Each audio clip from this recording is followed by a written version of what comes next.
Gracias también por los saludos. Buenos días, Daniel. Buenos días, Cristel. Buenos días, Elian. ¿Cómo están? Espero que estén muy bien. Y vamos a arrancar el tema. Me confirman entonces que no están teniendo ningún problema en este instante. Están viendo en su pantalla Introducción a la Filosofía y Filosofía Antigua 1. Sí, Daniel, gracias. Bien, Yamil, gracias. Sandra, buenos días. ¿Cómo estás? Chévere, chévere. Gracias, Enzo, Alexis. Gracias, Jennifer. Gracias, buenos días. ¿Qué tal, David? ¿Qué tal, David? ¿Cómo estás? Todo bien por acá. Espero que ustedes también estén todo bien. Entonces, poco a poco, vamos a ver. Ay, me olvidaba. Importantísimo. Me olvidaba. Eh, Pregúntenme en el instante, ¿ah? Pregúntenme en el instante. Yo voy a ir explicando y puede ser que algo ahí no entendiste. Entonces, no esperes a que termine mi explicación o, o al final de la clase para preguntarme. No hagas eso. Yo sé que muchos de ustedes lo hacen por respeto. Gracias por ello. No, el profesor está explicando cómo lo voy a interrumpir, ¿no? En clase presencial, no se podía hacer eso mucho, ¿no? Pero aquí ya no pasa eso de manera tan, vamos a decir así, evidente, ¿no? Tú me puedes escribir en el chat y yo estoy explicando y ya veo que me has preguntado, yo ya me doy el momento de responder, ¿no? Puedes levantar la manito, no sé si has visto las opciones, ¿no? Tú puedes levantar la manito y yo sé que tú quieres hablar, tal vez no quieres redactar toda esa pregunta, mejor me lo explica de forma hablada. Eh, no cometan tampoco el error de poner, profesor, no entiendo. Ya, está bien que no entiendas, pero así lo dejaste, profesor, no entiendo. Yo, ya, ¿qué no entendiste? Y mira, mientras estoy que pregunto qué no entendiste y tú me respondes, lo que es lo que no se te estamos perdiendo minutos valiosos. Más importante, ¿qué cosa es? De frente, profesor, ¿puede repetir esto? Profesor, un ejemplo más de lo que dijo. Profesor, ¿puede volver a explicar este punto? Eso es lo que necesitamos. Eso va a permitir que nosotros pues podamos hacer la clase de manera más dinámica. ¿De acuerdo? Y no te sientas mal si, por ejemplo, yo estoy y alguien apertura su micrófono. Profesor, disculpe, ¿puedo hacer una pregunta? Yo no me voy a molestar, normal. Total, la idea es que sea interactivo, ¿no? Así que tenerlo eso presente, ¿ya, chicos? Bien, vamos a comenzar. ¿Qué tal, Ángel? ¿Cómo estás? Buenos días. Hoy vamos a ver una introducción, vamos a ver cómo está la clase. Tenemos que de alguna manera ponernos al día o recordar algunos conceptos básicos para poder ya comenzar con el tema. Así que hoy día vamos a hablar de la filosofía, cómo es que se suele definir a la filosofía, cuáles son sus características, cuáles son las características de la filosofía, las actitudes humanas. Y vamos allá a comenzar con la historia de la filosofía antigua, ¿no? Ya vamos a comenzar con la historia de la filosofía antigua. Primero, ¿qué entendemos nosotros por filosofía? Este es algo bien curioso. Normalmente en los cursos que tú llevas, en cualquier otro curso que tú lleves, creo que siempre en la primera clase te ponen curso, biología, por decirte, y te ponen definición, ¿no? Y te definen qué es la biología. Pero en este curso de filosofía va a resultar problemático porque no hay una definición de filosofía. Bueno, fuera, ¿no? Y ya listo, avanzamos a la siguiente diapositiva, pero no. ¿Será tal vez porque la filosofía tiene como característica muy marcada el ser problemática? Y problemático significa poner en discusión mucho, tanto así que se pone a discusión a sí misma. Entonces es una definición multívoca, ¿sí o no, Yossi? Claro. No es unívoca, no es única. Hay algunos que han dicho que por cada filósofo que existe en el mundo hay una definición de filosofía. Entonces, hay definiciones y definiciones. Bajo ese postulado, entonces, hay varias formas de entenderlo. La forma más sencilla, tal vez, es la antigua, ¿no? La definición etimológica. La palabra filosofía se compondría de dos raíces griegas, ¿no? ¿Cuáles son esas dos raíces griegas? Por un lado encontraríamos filo y por otro lado sofía, ¿no? Filo, filo, haría referencia a una cosa y sofía haría referencia a otra, ¿no? Cuando hablamos de filo, estamos hablando en este caso de ¿qué? Amor, apego, ¿no? Y sofía haríamos referencia a la sabiduría, ¿no? A la sabiduría. Ahí está. Entonces, como te das cuenta, cuando hablamos del amor y hablamos de la sabiduría, eh, entonces entendemos que la filosofía pues, es un amor por la sabiduría, un amor por el saber, un amor por alcanzar, en este caso, pues, el conocimiento. Pero es importante acá, y a pesar que ustedes son intensivos, debemos aclararlo igual, que no vaya a ser que se confundan y entiendan la palabra amor en un sentido, qué sé yo, romántico, ¿no? Cuando en verdad la palabra amor se entiende como apego, búsqueda. Es decir, el filósofo no es el que ya posee la sabiduría, sino que el filósofo busca saber más, pero no es que puede llegar a saberlo todo tampoco. Está en esa búsqueda de querer saber más. Y es incesante, tú te puedes morir con más preguntas que respuestas, pero esa es la filosofía, es la búsqueda incesante de saber. Esto que parece tan absurdo, tan simple, que seguro muchos de ustedes me dirán, profe, ya avance, eso ya sabemos, somos intensivos, profe, pero no me van a dejar mentir aquellos que sabrán que esto que acabo de explicar tan simple ha venido varias veces en los últimos exámenes de admisión de San Marcos. Ha venido varias veces. ¿Y por qué, profesor, entonces vuelve a repetir si es tan fácil? Todo el mundo habrá marcado bien. Porque viene lo curioso. La gente marcaba mal. La gente marcaba o encontraba la clave, alcanzar el conocimiento, alcanzar la sabiduría. ¡Pum! La gente marcaba. Entonces, tener cuidado con ese lado, ¿no? ¿No? Eso es algo importante. Es una búsqueda del saber. Yo sí muy bien me complementa, profesor, y también yo podría decir de que la filosofía es una búsqueda desinteresada del saber. Sí, pero eso no lo diría la definición etimológica, yo sí. Eso lo diría el señor Aristóteles, cuando decía de que la filosofía es el saber por el saber. No contradecía la etimológica, le agregaba que la filosofía es la búsqueda del saber por el único interés de saber. Ese elemento de desinteresado, y Aristóteles un poco lo define más, ¿no? Y que no solo es él, ¿no? Sócrates también hablaba, recordarán, de que hay que buscar el saber sin buscar nada a cambio, ¿no? Por eso que él no cobraba por sus enseñanzas, se acordarán, yendo contra los sofistas que se creían poseedores del saber. Entonces, eso es algo que ya poco a poco se va construyendo, ¿no? Ya que estamos hablando de Aristóteles, ¿no? Aristóteles, por ejemplo, decía que la filosofía es una búsqueda de saber la causa primera de todo, el principio de todo.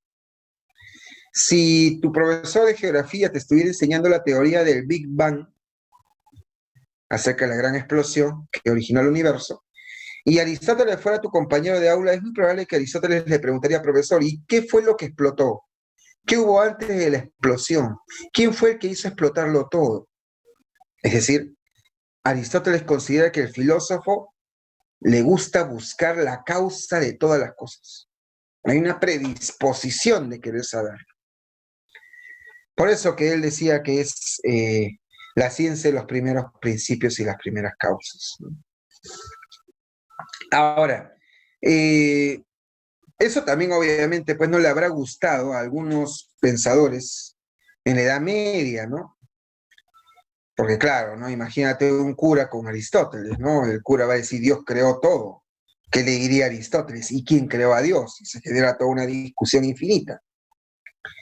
Pero no todos eran así, ¿no? Por ejemplo, Santo Tomás de Aquino era muy, muy, muy hincha de Aristóteles.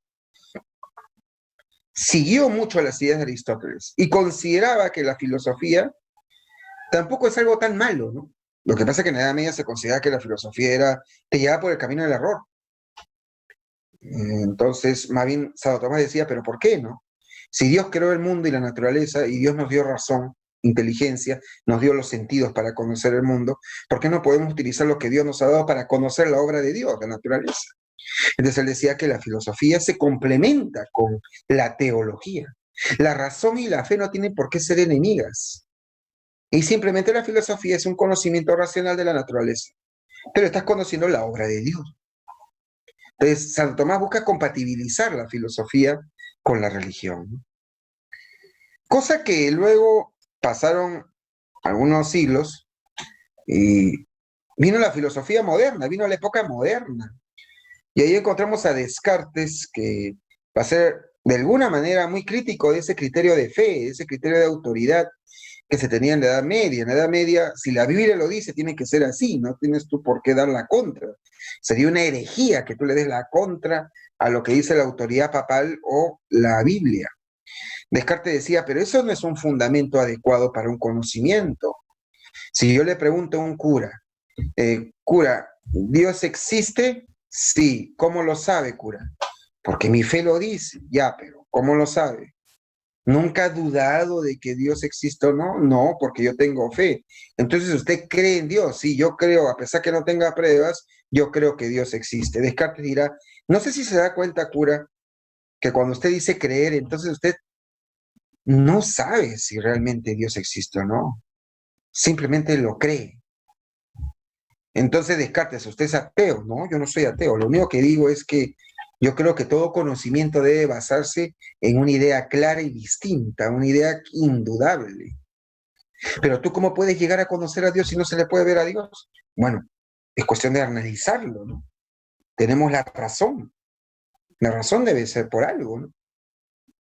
Y tú sabes que Descartes, a partir de la deducción, empezó a llegar a darse cuenta que buscando ideas claras y distintas, llegó a conclusiones tan radicales y audaces como el pienso, luego existo.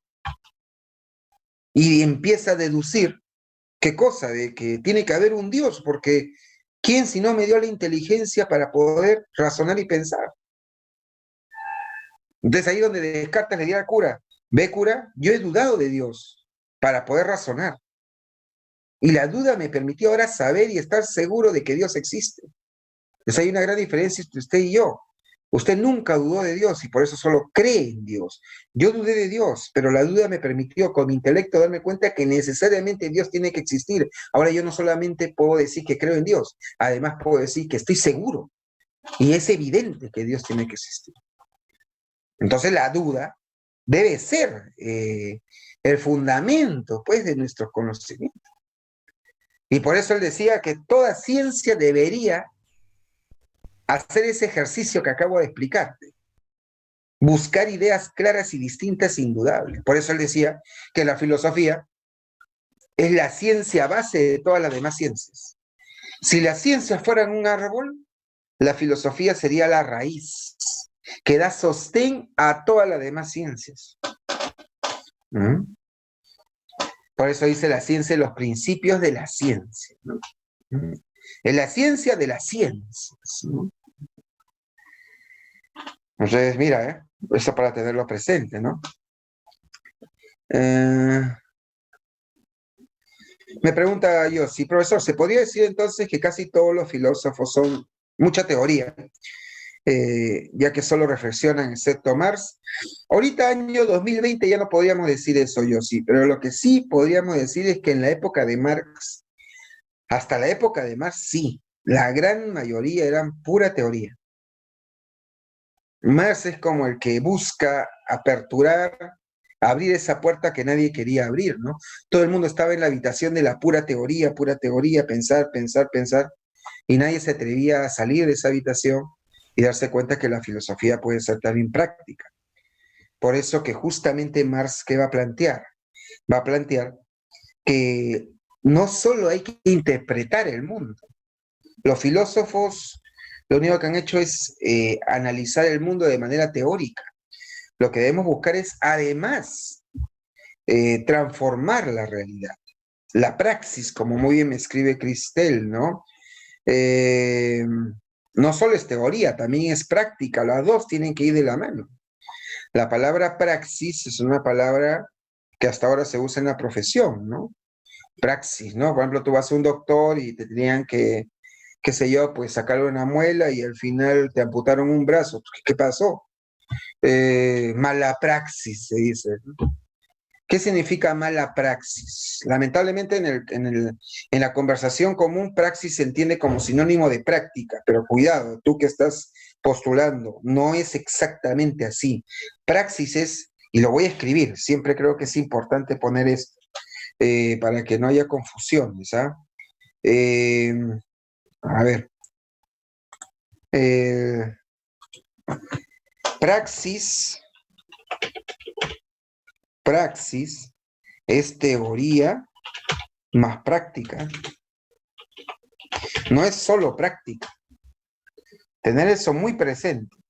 Como te ponía en el ejemplo del doctor. El doctor hizo algo indebido, hizo una operación indebida. Mala praxis. Sería un error que tú entiendas mala praxis como mala práctica, porque lo que estarías diciendo es que el doctor cortó mal tu pie. Y si cortó mal tu pie, y creo que eso no es lo que estás denunciando. Lo que estás denunciando es que no solo que no debió cortar mi pie, ese doctor no ha estudiado, no sabe leer, no está sus estudios como para equivocarse de tal manera, que también le falta la teoría. Entonces, la praxis es teoría y práctica, y Marx decía eso, pues, la filosofía no solo debe ser teoría, debe ser también práctica. Eso es lo que decía. Eh, así es, Lucía. Por si acaso, Lucía, para ti y para todos, yo no dejo en visto a nadie.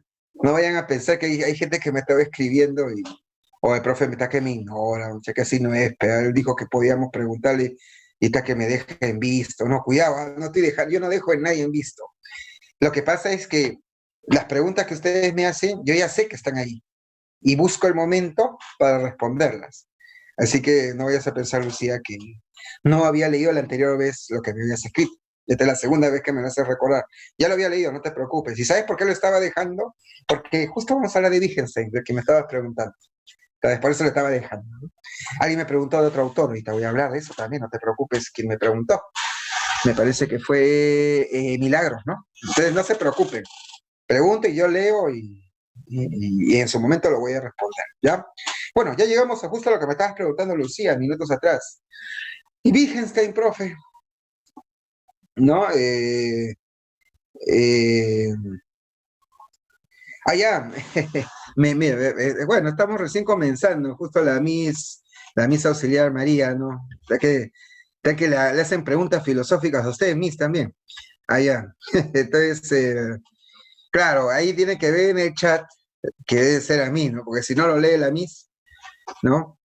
Ah, y tal vez ustedes dirán, el profesor no me ha escuchado, ¿no? Y es que te has equivocado de destinatario, ¿ya? Así que tenerlo eso presente, ¿no? Bueno, vamos a continuar, ¿ya?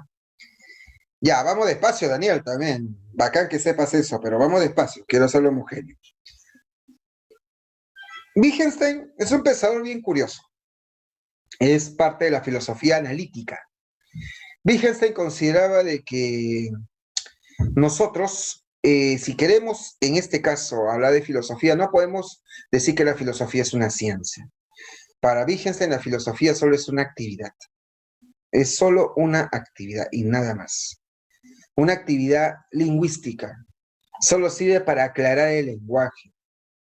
¿Cuántos filósofos se han puesto a hablar de palabras extrañas, ¿no? Cuando Parménides decía el ser es y el no ser no es, ¿qué decía Wittgenstein? ¿Qué he dicho? ¿Qué entiende ese filósofo por el ser?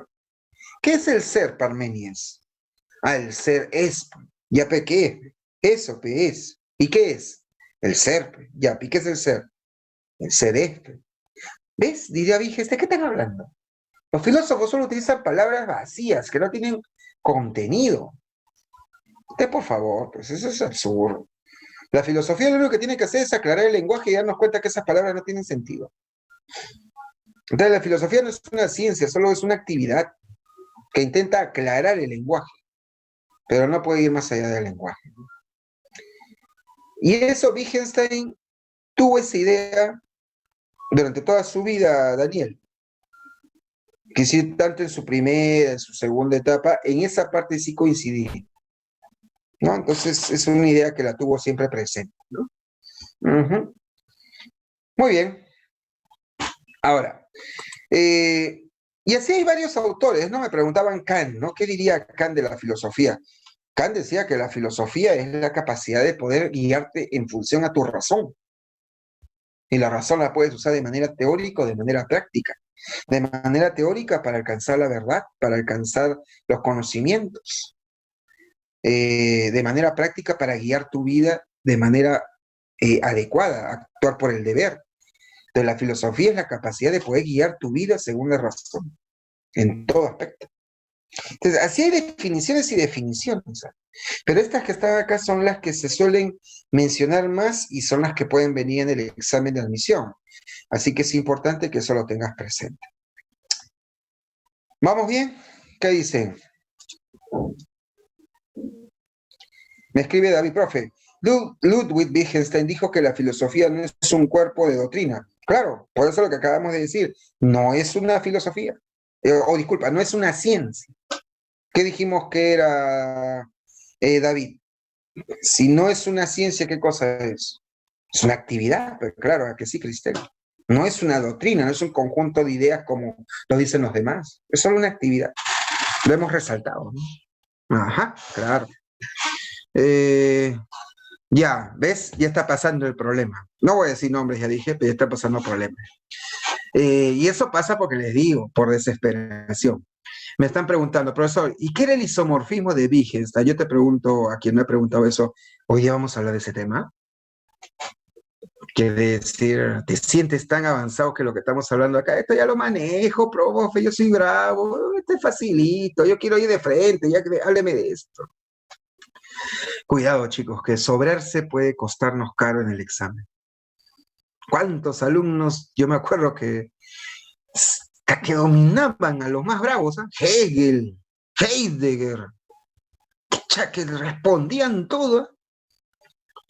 Pero cuando le preguntaban, ¿no? ¿Cuál es la definición de filosofía etimológica? Amor, profe, amor a la sabiduría. ¿Y qué se entiende por eso? Amor, ahí volaban. De tener cuidado, ¿eh? Tener mucho cuidado, ¿no? Mira, hay otra persona que me está preguntando, ¿y cuál es la principal diferencia entre primer Wittgenstein y segundo Wittgenstein? Pregunta, ¿estamos hablando hoy de eso? Por desesperados, vamos a terminar hablando por todos lados y no hablamos del tema. Hay que ser ordenados, ¿de acuerdo? Hay que ser ordenados. Yo sé que es el entusiasmo, yo entiendo eso, pero es como la metáfora, imagínate que estamos en un baile, déjate llevar por mí. Yo quiero bailar un vals contigo, progresivo, despacio. Tú quieres bailar un perreo recontra villaco, tranquilo. Déjate llevar por mí. ¿Estamos de acuerdo? Esa va a ser la idea de nuestras clases. ¿Ya? Ya, eso vamos a hablar en un instante, Yossi. Pero mi pregunta fue clara. Hasta esta parte, ¿está todo claro? Hasta esta parte, para ya poder avanzar. Hasta esta parte, sí, todo lo que se ha hablado claro. Ok, eso es lo que ahorita es interesante. Chévere, bacán. Bacán, ¿sí? Ya, mira, ahí está pasando otro problema. Alguien me está escribiendo, profe. ¿Ya qué? No, solo me puso profe, así que tengo que esperar a que me haga la pregunta. Y todavía me lo pone en partes. Profe, ¿es necesario que me aprenda? Escríbanmelo todo de una vez para no estar esperando a que termine de redactar todo, para así también avanzar. Ya, creo que ya terminó, ya listo, ya. ¿Es necesario que me aprenda todo? Me preguntan. Es bueno, mira, David, yo pienso que es así. Ya ves, ya termino, ahora sí. Es necesario que me aprenda todas las definiciones, ya, ok. Por lo menos estas que están acá, yo creo que sí. Las que están acá, yo creo que sí. Y las otras, poco a poco vas a ir dándote cuenta. De ahí poco a poco vas a ir dándote cuenta, porque el curso obviamente tiene varias semanas, ¿no? Entonces no hay problema, ¿no? Eh, entonces ese es algo interesante. Me pregunta, por ejemplo, Lucía, profe, ¿cómo se llamaba el filósofo que dijo que no podíamos aprender la filosofía, sino solo aprender a filosofar, ¿no? En verano fue uno, fueron varios. Si quieres que no nos vayamos muy lejos, el mismo Francisco Miro Quesada, peruano, decía eso también. Uh-huh. Eh, también ahí está, ¿cómo se llama? Heidegger también habla algo parecido. Entonces hay varios, ¿eh? Hay varios, ya lo vamos a ver, ¿no?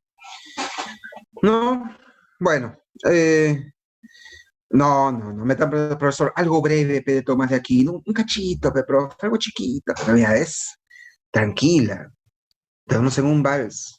Yo sé que quieres perrear, pero tranquila, vamos despacito, poco a poco, emprenda. Primero estemos ahí con un vals chiquito y ya luego vamos a llegar, ¿no? Paso, pero yo sé que la desesperación, profe, que yo sé todo, pero ya calmemos, hay que avanzar, hay que avanzar. Así que hasta esta parte estamos bien para poder seguir avanzando. ¿Qué dice? Hasta esta parte estamos bien. ¿Sí? Hasta lo que he explicado. Yo sé que, profesor, ya es básico, sí, pero ya se entendió para avanzar. Ya, sigamos. Ok, seguimos entonces. Vamos a ver. A ver, yo quiero saber de ti.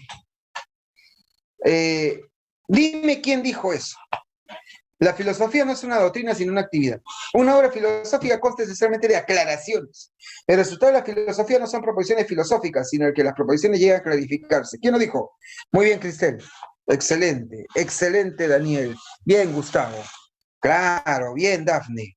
Así es, bien, bien, bien, bien, Milagros. Así es, David. Wittgenstein. A ver, ¿quién dijo esta? Los filósofos no han hecho más que interpretar de diversos modos el mundo, pero lo que se trata es de transformarlo. Excelente, Cristel. Muy bien, muy bien. Ya me llenaron de spam, muy bien el chat. Todo el mundo, claro. Bacán. Concebimos al filósofo principalmente como conocedor del conjunto de las cosas, en cuanto es posible, pero sin tener la ciencia de cada una de ellas en particular. De todo lo que acabamos de decir sobre la ciencia misma, resulta la definición de la filosofía que buscamos. Es imprescindible que sea la ciencia teórica de los primeros principios y las primeras causas. ¿Quién dijo eso? Muy bien, Cristel, excelente. Polazo todo el mundo. Excelente, Aristóteles. Mira, ¿ves? Ese es lo que queríamos llegar. Porque tú sabes que así pueden venir preguntas en el examen. Ha estado viniendo, el año pasado hemos visto, ¿no? Te ponen un texto y te dicen, ¿quién dijo esto? No sé si te has percatado que ha venido ya. Entonces, es importante también saber identificar los discursos. Ahora, justo lo que me estaba preguntando una de sus compañeras, me parece que fue Yossi, sobre, profe, ¿cómo distinguir un problema científico, un problema filosófico? Es que también hay que ver cuáles son las características pues, de la filosofía. Primero, una de las grandes diferencias para Yossi y todos es que la filosofía es totalizadora. La ciencia no lo es. La ciencia suele especializarse, por lo menos la ciencia contemporánea. Tú cuando vayas a una carrera te vas a especializar en un punto, ¿no? Si vas a medicina, lo primero que vas a hacer es estudiar medicina general. Luego te vas a especializar en otorrinolaringología, por ejemplo. Y así te vas especializando. Así es, como dice Senia, la ciencia es parcial, ¿no? No ve todo, se especializa en una parte de la realidad. En cambio, la filosofía no, la filosofía busca abarcar acerca de toda la realidad. Por eso es totalizador. Y busca la raíz o fundamento de las cosas. No todas las ciencias pueden tener eso. Hay ciencias que se limitan solo a la descripción. Eso también hay que tenerlo presente. En cambio, la filosofía no le gusta quedarse en la descripción. La filosofía busca la raíz del tema. Quiere ir más allá de la descripción misma. Entonces, creo que la definición más radical que hemos visto hasta ahora es la de Aristóteles, ¿no? Que busca el principio y las causas de todo cuanto existe. Ahora, la filosofía también se dice que es trascendente. Muchas veces va más allá de lo que la experiencia te dice. Muchas veces la filosofía no quiere quedarse con lo aparente. ¿no?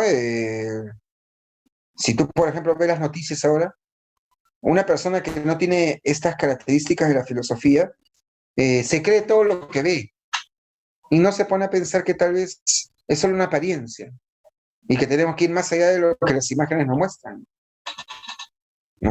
Por eso se dice que es trascendente la filosofía. Y obviamente es racional, ¿no? Tiene que utilizar, en este caso, argumentos lógicos, racionales para fundamentar lo que dice. Porque si no fuera racional, el filósofo sería como una ficción, como los que contaban mitos y leyendas.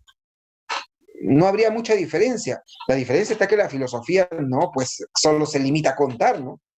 Es lo que dice su imaginación, es racional, busca ser sustentable. Muy bien, Cristel. Cristel me hace una acotación interesante. Que trascendente también se puede entender en algunos casos de otra manera, y sí. La definición que acabo de dar, Cristel, y para todos es la definición para todos los filósofos, ir más allá de la experiencia. Ahora, que ha habido gente que se pasó de trascendente y llegó hasta el extremo de creer que hay cosas más allá de la experiencia, sí. El mejor ejemplo, Platón. Platón ya se fue de largo ya, y hasta planteó que había otro mundo, el mundo de las ideas, se acordarán. Pero en líneas generales, todos son trascendentes en tanto no confían en la simple experiencia sensible o inmediata o aparente, ¿no? Esa es la idea. Uh-huh. Justo ahorita, Ana, hemos dado ejemplos al respecto, ¿no? Otro ejemplo puede ser más cotidiano, para que se entienda más, es, por ejemplo, las chicas y los chicos cuando van a una discoteca, ahora ya no deben ir, nada de fiestas COVID, por favor, pero cuando van, algunas veces yo he escuchado a los jóvenes, y en mi generación pasaba lo mismo, estoy solo, estoy sola, quiero conocer a alguien, entonces, ¿qué hacen? Vamos a una fiesta para que conozcas a alguien, lo cual no es un buen consejo, ¿no? Porque en una fiesta pueden haber personas buenas como personas malas, eso es obvio. Pero muchas veces cuando tú vas a una fiesta te guías solo de la apariencia, que baila bonito, que es bonito, bonita, y a partir de ahí tú deduces de que debe ser buena persona. Entonces ahí hay un problema, te estás guiando solamente de la experiencia sensible inmediata. Bueno, si fuera un filósofo, el filósofo diría, bonito baila, es bonita, es bonito, pero esa es solo apariencia, ¿no? No debo guiarme solo de lo que me dicen mis ojos, lo que me dice la experiencia, ¿de acuerdo? Entonces, ¿me entiendes la figura o no? Por ahí van. Me pregunta Senia, entonces, profesor, ¿tendrá relación la metafísica con lo trascendental? Como le respondí hace un instante también a Cristel, hemos dicho de que sí, de que pueden haber filósofos que se vayan ya al extremo, ¿no? Voy a poner el mismo ejemplo de la discoteca para que entiendan la idea, ¿ya? Todos los filósofos en general no confían en la apariencia, porque consideran de que la apariencia, la experiencia, te da solo una información muy aparente. Ya, eso es trascendental. Hasta ahí estamos bien, ¿ya?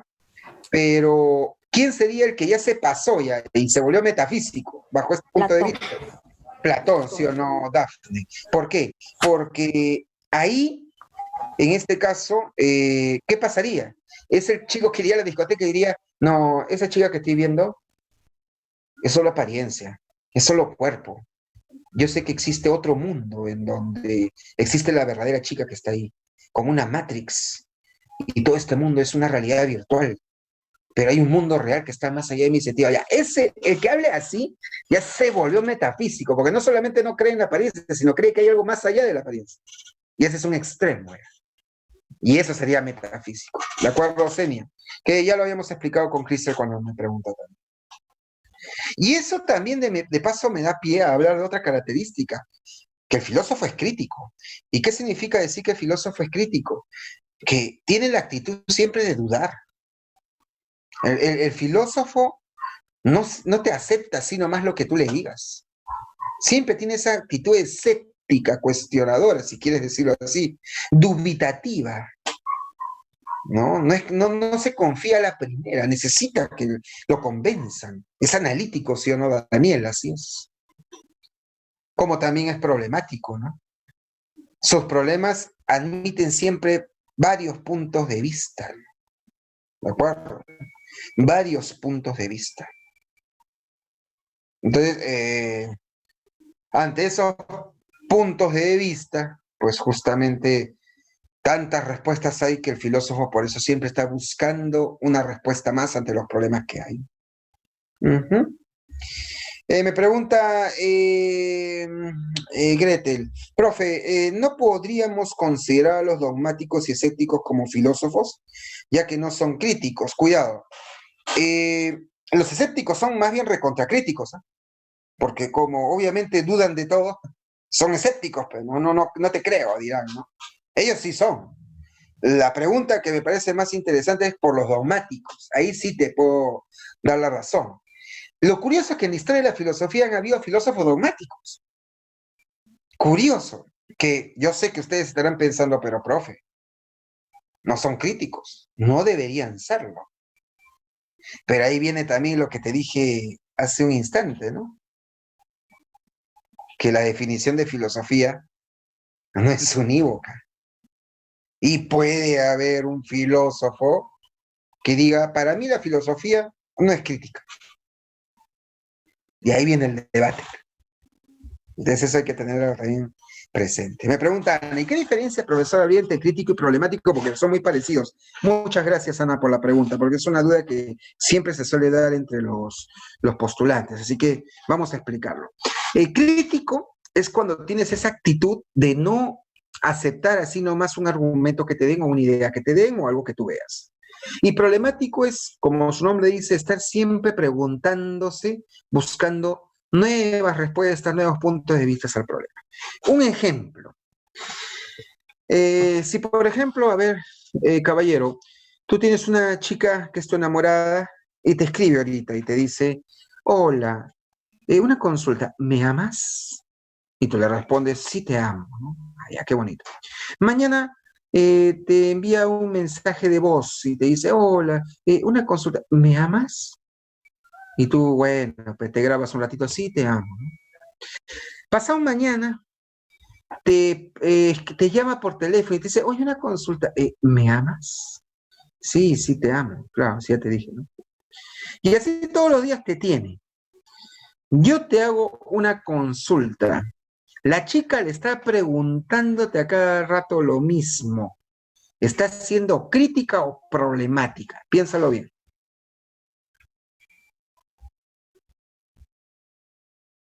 Bien, David. Excelente, Gretel. Bien, Josie. Cristel también, Gustavo. Problemático. Mira, yo sé que hay gente que se ha equivocado y me ha puesto crítico. Escuchen, para que vean la diferencia. ¿Saben por qué es problemática? Si hemos dicho que crítico es dudar de la respuesta, dudar de la idea, y problemático es preguntarme a cada momento esto, preguntarme a cada momento la pregunta o el tema que tengo para buscar nuevas respuestas. Entonces, ya nos damos cuenta que crítico tiene que ver con las respuestas y problemático tiene que ver con las preguntas. Entonces, cuando la chica le pregunta a cada momento al chico si la aman o no, está siendo problemática, porque está que se pregunta a cada momento el tema buscando una respuesta nueva. No sé si me explico.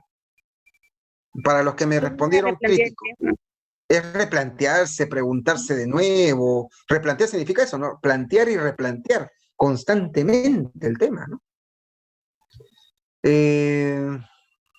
Ahora, sigo el ejemplo. Si el chico se cansa, hay uno que me escribió, profe, no deja estudiar. Y entonces ponte que el chico le dice, oye, ya te respondí varias veces que te amo. ¿Por qué me preguntas a cada rato lo mismo? Y la chica le dice, porque no te creo, pues, no te creo. Pregunta, la chica ahí, ¿qué está haciendo? Por esa respuesta, ¿qué está haciendo? Crítica, está dudando. Así es, Cristel, así es. Bien ahí. ¿Por qué? Porque duda. Muy bien, Lucía, duda. No acepta la respuesta. Está asumiendo una actitud escéptica. ¿Se entendió? ¿Se entendió, Ana, la diferencia todos entre crítico y problemático? ¿Sí? Genial, chévere, bacán, bacán, bacán. A ver, sigamos ensayando. Tú sabes que puede venir en el examen así. ¿Qué característica ves en ese texto? Dice, la filosofía se ocupa del todo, pero este todo no es solo el todo como unión de todas sus partes, en tanto todo es una idea que supera las posibilidades finitas del conocimiento. Ya, ¿para qué seguir leyendo, sí o no? totalizadora, universal, como también se le llama, ¿sí o no, Yasmín? Claro, excelente. ¿Y este texto? A ver, te lo dejo que tú lo leas despacito. ¿Qué característica ves? No te mandes, ¿ah? No te mandes tampoco. A ver. Muy bien, Dafne, Adriana, Gustavo. Bien, Giancarlo. Claro, problemático, ¿no? Todo es discutible, dice, ¿no? No puede ser crítico. Tendría que decirme otra cosa. Ahí dice, no es que disponga de un sistema de doctrina imperfecto, incompleto, sino que sencillamente no dispone de ninguno. En ella absolutamente todo es discutible. Creo que esa es la frase que define el texto, ¿no? Problemático.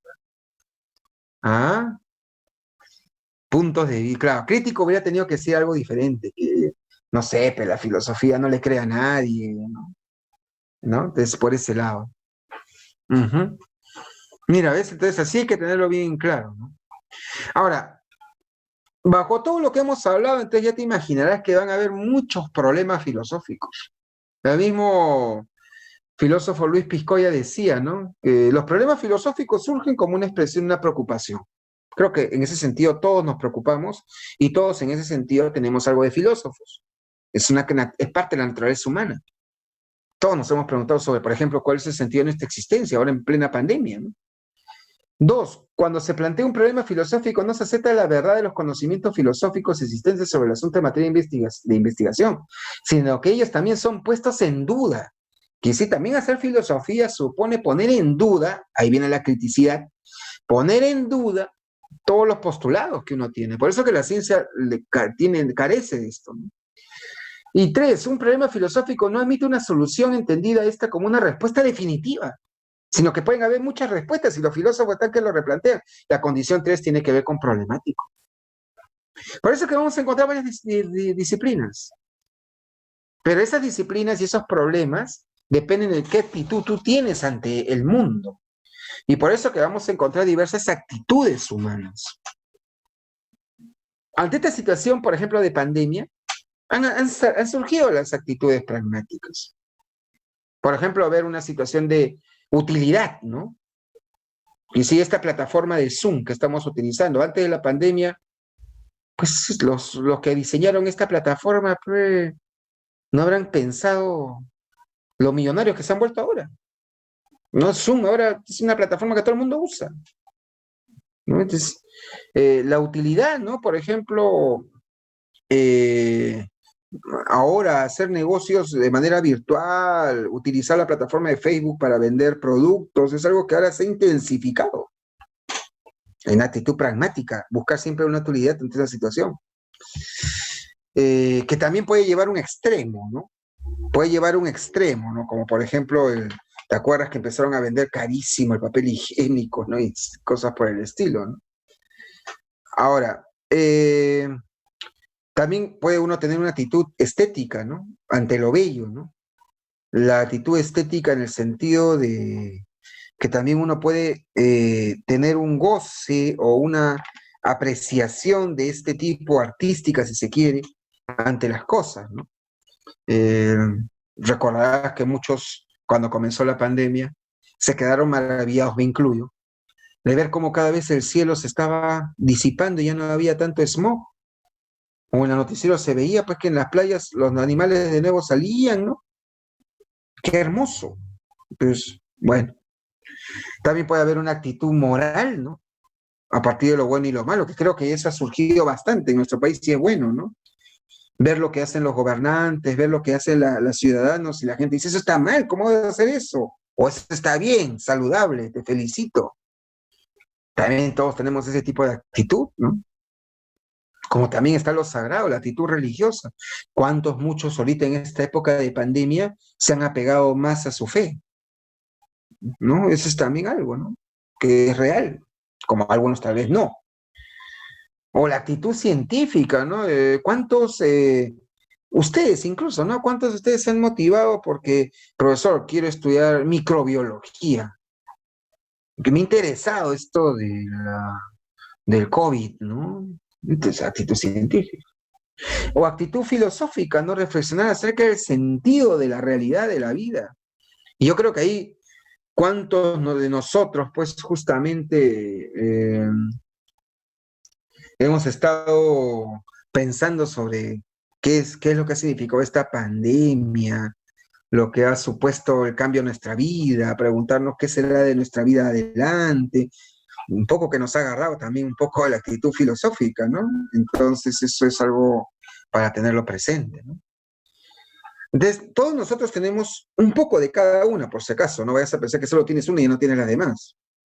Y son actitudes que tenemos. Ya que nosotros estamos dentro de nuestro curso, la actitud filosófica es la que más nos interesa hoy día resaltar, ¿no? La actitud filosófica supone cuestionar,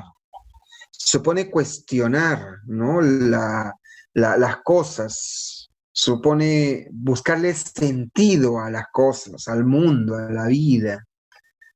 Y es una actitud, pues, que nos permite criticar, nos permite tomar conciencia, ser reflexivos ante las cosas que pasan. Si tú no tienes esa característica, va a surgir un problema. El problema va a ser el siguiente, ¿no? De que vas a andar por la vida sin darte cuenta de lo que haces o lo que hacen o lo que es el mundo, y eso puede traer el peligro de que te manipulen, te utilicen. Eh, la idea es que toda persona debería tener esta actitud filosófica porque le permitiría, ¿qué cosa? Le permitiría abrir los ojos, como se dice. Una persona que no tenga una actitud filosófica es fácilmente manipulable y eso es peligroso, eso es problemático. Ahora ahí viene lo curioso, ¿no? Mira en nuestro país en la educación no se enseña, por lo menos en la educación pública, no se enseña filosofía. ¿Por qué? ¿Por qué no se enseña filosofía? Entonces, ahí es como para también ver, ¿no? Ver eh, la razón, ¿no? Las razones, ¿no? De, de cómo se maneja esto. ¿Qué dicen? ¿Vamos bien hasta ahí? En la educación pública no, milagros. En la privada, sí. En la pública no está. No está como curso. Si lo enseñarán perdón, en psicología. Y sí enseñan religión, ¿no? Es lo paradójico. Ajá. Ajá. Ni psicología y no, Karen, tienes razón, me corrijo. Ajá. Vamos bien entonces. Mira, ¿ves? Esto hay que tenerlo presente, ¿no? Hay que tenerlo presente, ¿no? Bertrand Russell, un pensador muy interesante y muy influyente en esta época, decía, el conocimiento filosófico no difiere esencialmente del conocimiento científico en su mirada, ¿no? No hay fuente especial de sabiduría abierta a la filosofía y no a la ciencia, ¿no? Y los resultados obtenidos por la filosofía no son radicalmente diferentes de los obtenidos por la ciencia. Y mira, esto es lo que interesa resaltar de este texto. La característica esencial de la filosofía que hace de ella un estudio distinto de la ciencia es la crítica. Interesante. La ciencia no puede ser crítica, porque no puede dudar ni siquiera de sus propios postulados. No sé, imagínate que venga tu profesor de matemáticas y te ponga una ecuación matemática, o un profesor de geometría y te diga, bueno chicos, ya no olviden, voy a anotarlo, ¿no? La suma de los ángulos internos de un triángulo es 180 grados, ¿no?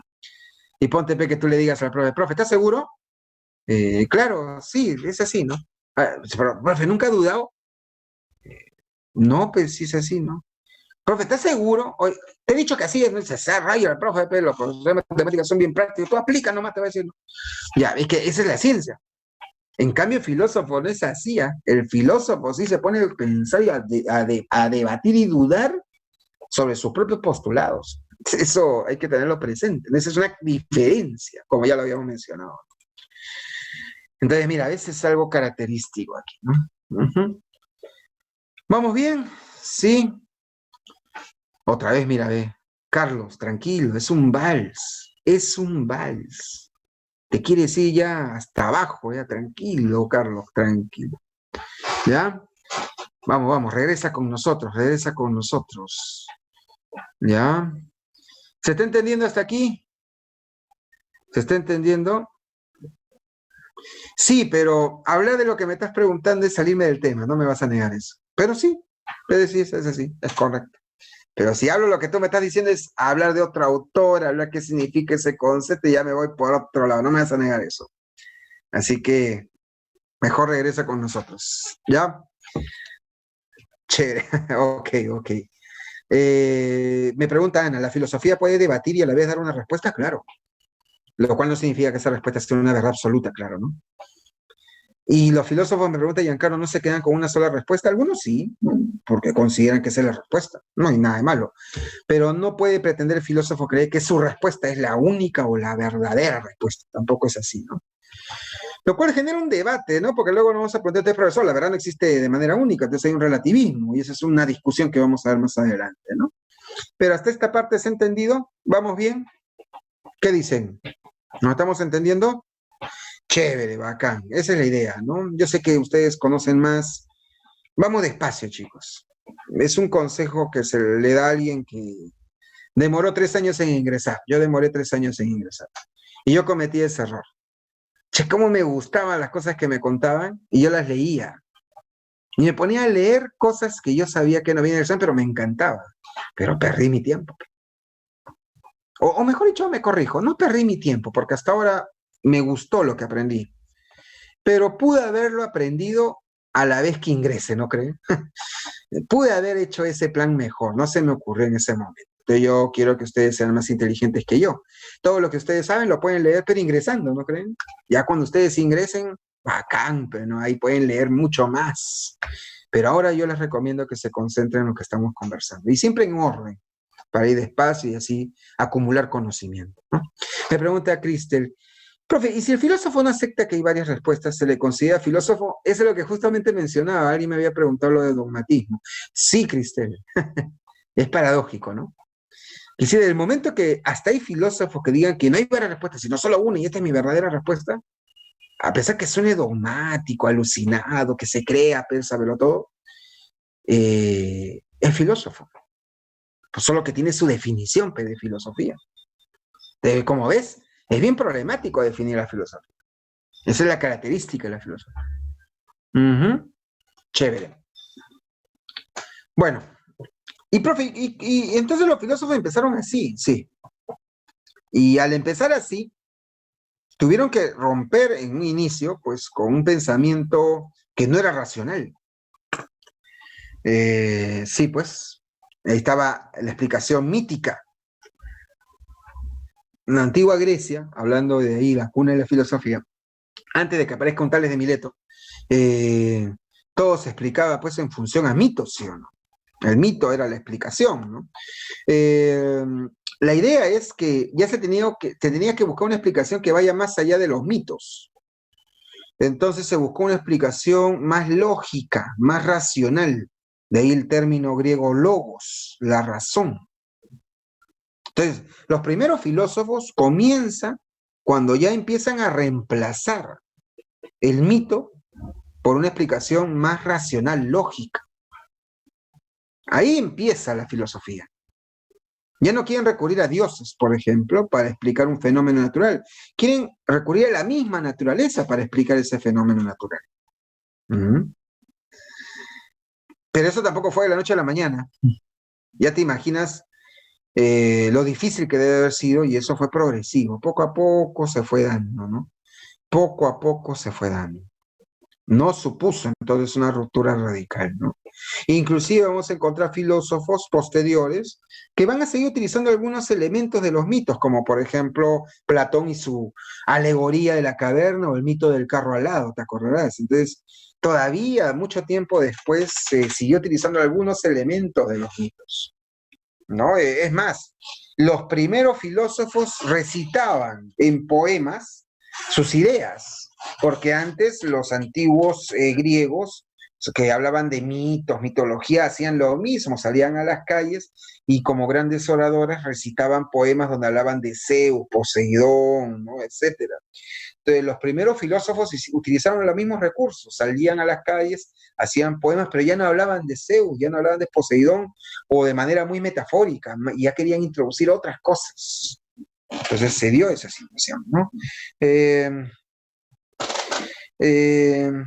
Me pregunta Yasmín, Profesor, y la idea del alma inmortal, ¿no? La reencarnación, que era parte, por ejemplo, en los antiguos griegos de este culto del orfismo, como muy bien lo mencionas, ¿también serían parte del mito? Sí. Y justamente, Yasmín, a raíz de lo que estoy explicando hace un instante, si bien era todo eso parte de los mitos, pero eso no quita que hayan habido algunos que hayan tomado esos elementos y lo hayan querido aplicar, pero ya desde un punto de vista filosófico. El mejor ejemplo, y creo que por ello me preguntabas eso, Yasmín, es Pitágoras, por ejemplo, ¿no? Entonces, hoy ya vamos a hablar un ratito de él. Entonces, pero eso sí, hay varias creencias religiosas que van a ser retomadas. La idea del alma inmortal es una idea que inició con los religiosos y que muchos filósofos griegos la asumen como verdad, pero ya le dan otro tipo de explicación, más lógica, más racional, de ahí el logos, ¿no? Entonces, esa es la idea. ¿De acuerdo? ¿Estamos bien? Piero, acabo de responder la pregunta.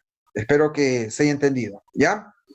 Entonces, bajo esa idea, vamos a conocer, pues, quiénes son en este caso los primeros filósofos, ¿no? Y para eso tenemos que contextualizar y ver cómo es que surgieron. Por ejemplo, Kirk, uno de los grandes investigadores acerca de este periodo, consideraba que la aparición de los primeros filósofos jonios, de la antigua Jonia, no habría sido una cosa tan sencilla, ¿no? El hecho de que mantengan cierta cantidad de personificaciones, por ejemplo, los dioses, un animismo, ¿qué es animismo, profe? Creer que las cosas que tienen movimiento tienen vida, ¿no? De ahí que pensaban que los fenómenos naturales tienen vida, ¿no? O el lenguaje mitológico, los dioses, Poseidón, el poder, ¿no? Conceptos como sagrado, etcétera, como lo de Eros, amor, etcétera. Eh, nos dice, nos dice el autor, bueno, sigo leyendo, o de que vuelvan a desplegar conceptos míticos como los de Eros y todo eso, nos permite ver que ellos todavía utilizaban elementos mitológicos, ¿no? Pero lo que resalta el autor es que ellos van a sustituir muchos de los procedimientos y las explicaciones míticas por racionales, por otras que son racionales. Es decir, van a querer los primeros filósofos darle un sustento racional a lo que están hablando.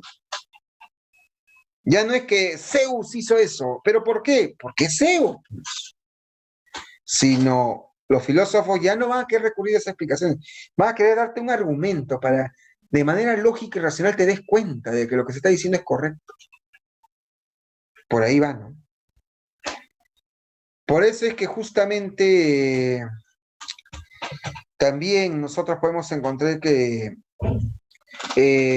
Bernabé, otro interesante estudioso, ¿no? de estos filósofos, decía, ¿no? El mito y logos no fueron dos estadios sucesivos cuya frontera se cruzó súbitamente y para siempre con Tales de Mileto. Si no hay que pensar que ya apareció Tales y ya nadie utilizó los mitos. Creo que ya estamos con esa idea bien clara, ¿no?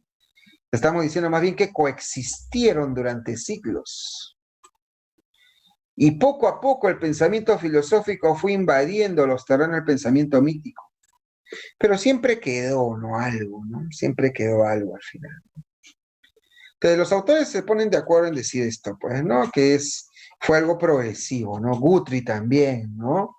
Nos dice, ¿no? El nacimiento de la filosofía en Europa consistió, por tanto, en el abandono a nivel de pensamiento consciente de soluciones mitológicas para los problemas que atañen al origen, a la naturaleza del universo y a los procesos que continuaron desarrollándose en él.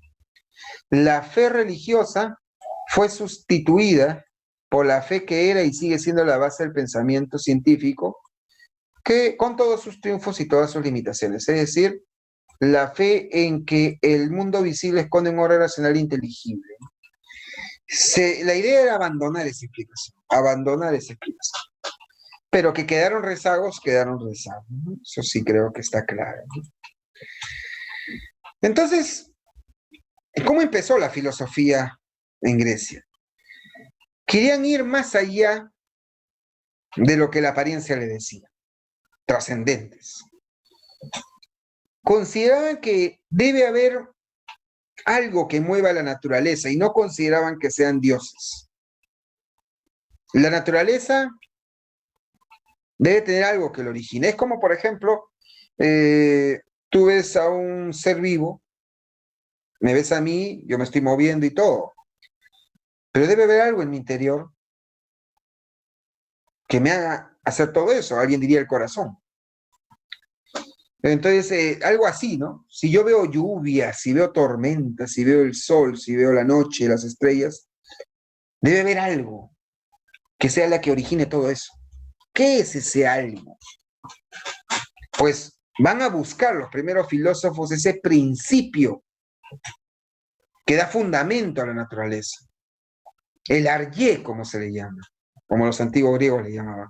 Hay que buscar el principio, el arjé. ¿Qué es el arjé?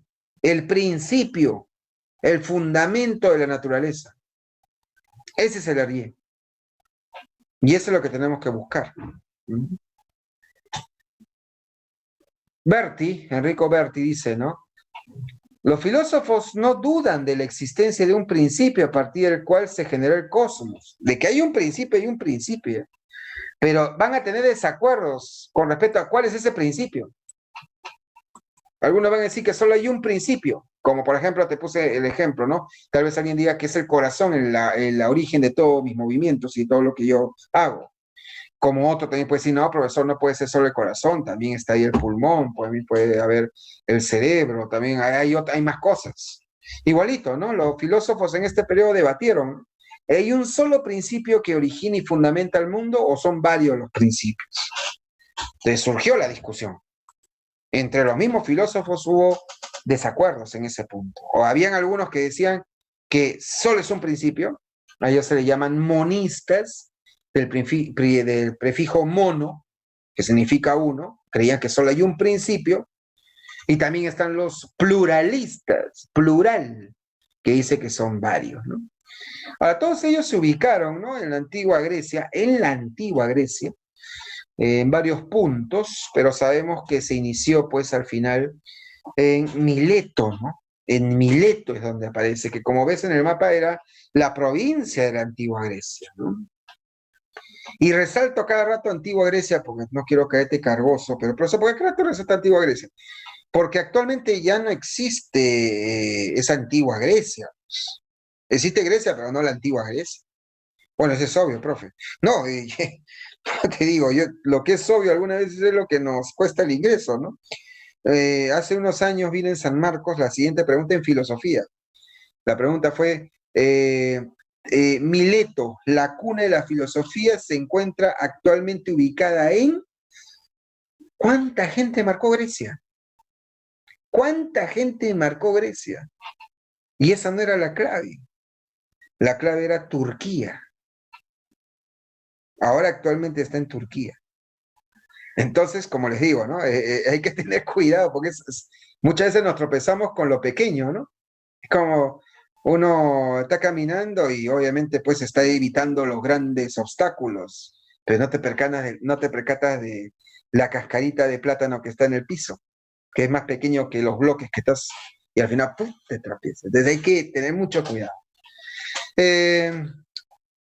Tales, Anaximandro, Anaxímenes, pues son de alguna manera los que estarían dentro de este lugar y dentro de esta escuela milesia, como se le llama, porque son originarios de Mileto.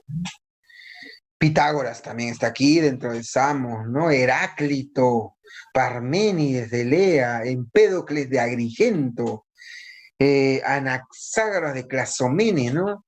Y Demócrito de Abdera. ¿Cuántos pensadores acá? Y seguro hay más, pero tú sabes que a nivel preuniversitario es lo que nos interesa. Y todo esto se dio entre el siglo VI y siglo V, antes de nuestra era, ¿no? Entonces, ahí está, ¿no? Vamos a ver qué decían estos pensadores, de manera muy general, siempre recordando, ¿no?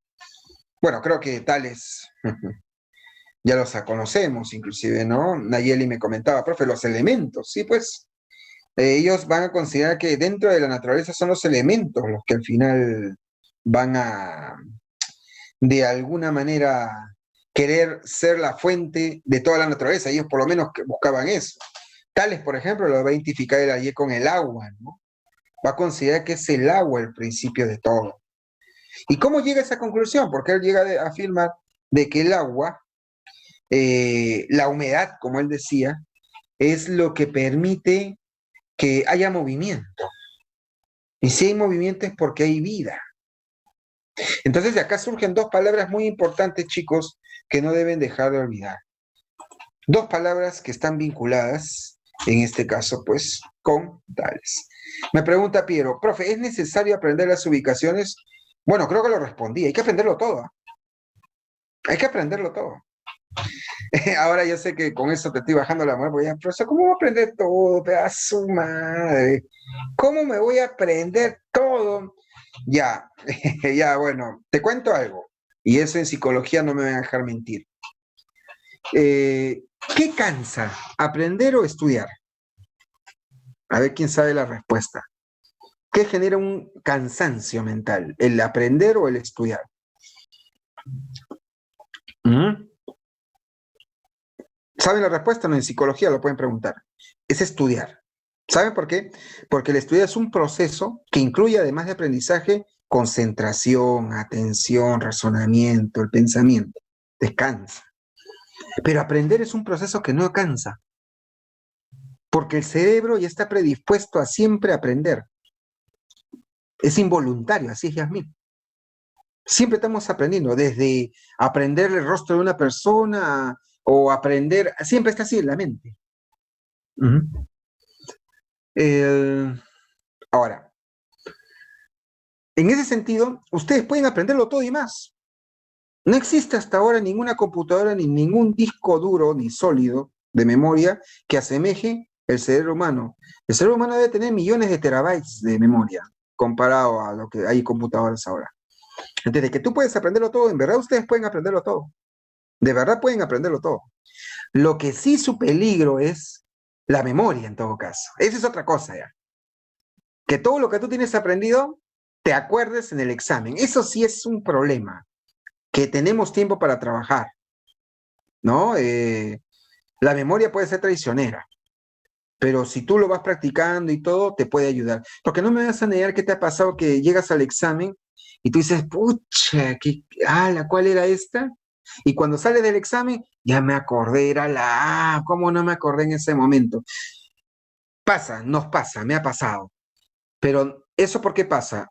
¿Porque no aprendiste o porque no lo recordaste? Fue porque no lo recordaste. Pero de que estaba aprendido, estaba aprendido. Porque si no lo hubieras aprendido, nunca hubieras sabido la respuesta. No sé si me entiendes por dónde voy. Así que tranquilos, por eso les digo, vamos despacio. Ir despacio puede permitirnos aprender.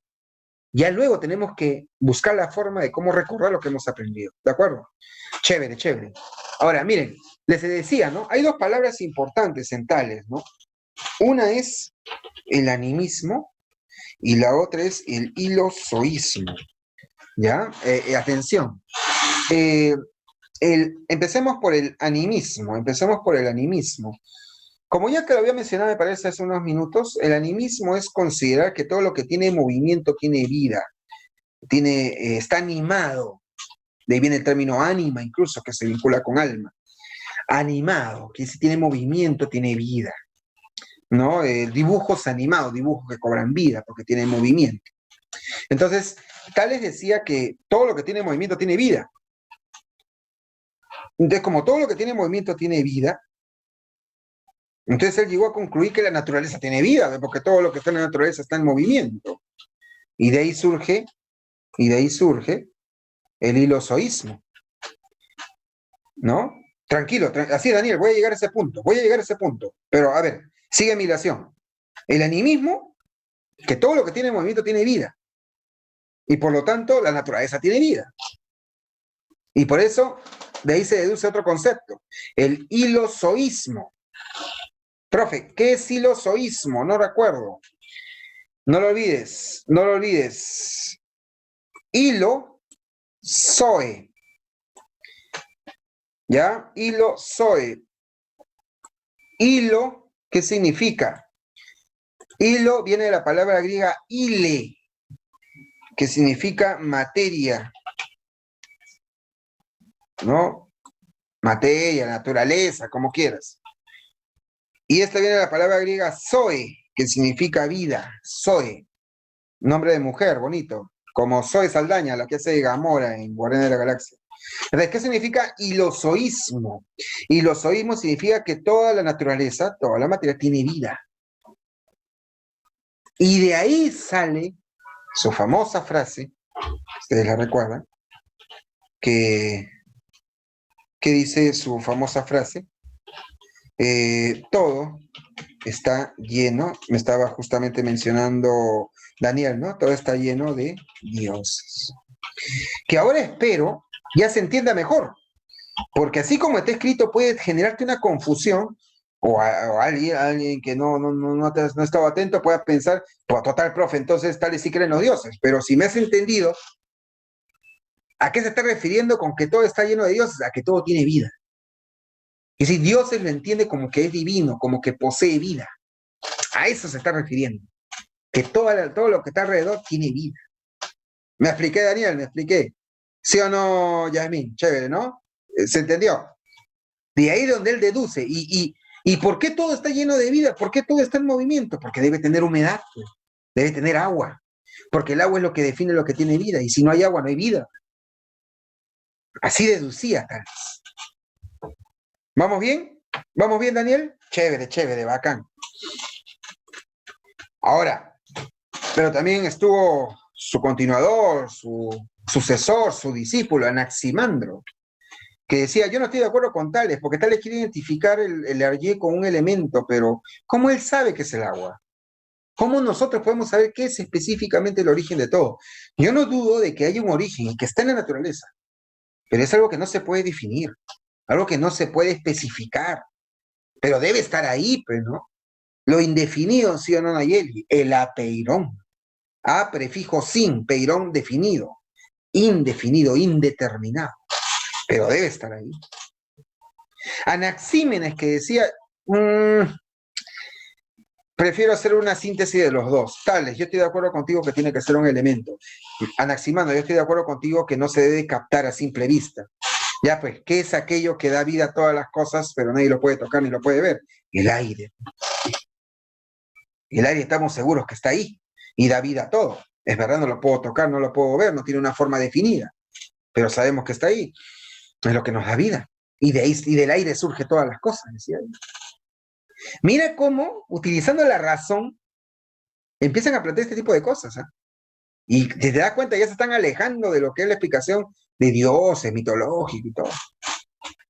Pitágoras es el más alucinante, ¿no? Pitágoras es el más alucinante, ¿no? Pitágoras, y justo me estaba hablando hace un rato, uno de sus compañeros, compañeras, no recuerdo bien, creo que fue una de sus compañeras que hablaba del orfismo, discúlpame que me olvide tu nombre, recién nos estamos conociendo, pero quien me preguntó acerca del orfismo, ¿no? Justamente con Pitágoras, ¿no? Creo que fue Yasmín, si mal no recuerdo, me confirmas si me equivoqué o no. Si me equivoqué, me disculpa quien preguntó. Ah, sí, Yasmín, bueno, acá. El orfismo, ¿no? Lo que pasa es que Pitágoras decía que el principio de todas las cosas es el número, pero no el número que nosotros estudiamos o que tú estás estudiando más que yo ahora, ¿no? En tus cursos, sino que él entendía que los números son reales, los números existen, ¿no? Cuidado con pensar, dirá Pitágoras, que los números solo son abstracciones mentales, ¿no? Sí, y de hecho que está ligado a las matemáticas, Piero, pero aclarando que tú sabes que tu curso de matemáticas, tus profesores te dicen pues, que las matemáticas son entidades, los números son entidades abstractas, la matemática es una ciencia formal, ¿no? Pero Pitágoras no diría eso, Pitágoras diría, hey, un momento, diría, ¿no? Los números sí están en la realidad, ¿no? Sí existen, ¿no? No quisiera utilizar esa palabra, Yasmín, pero es correcto lo que dice, son como entidades, ¿no? Concretas que están en la realidad, ¿sí o no, Yasmín? ¿Cómo así, profe? A ver, demuestra, ¿verdad? Están los números, yo no lo veo los números, salvo lo que las grafías, lo que está escrito.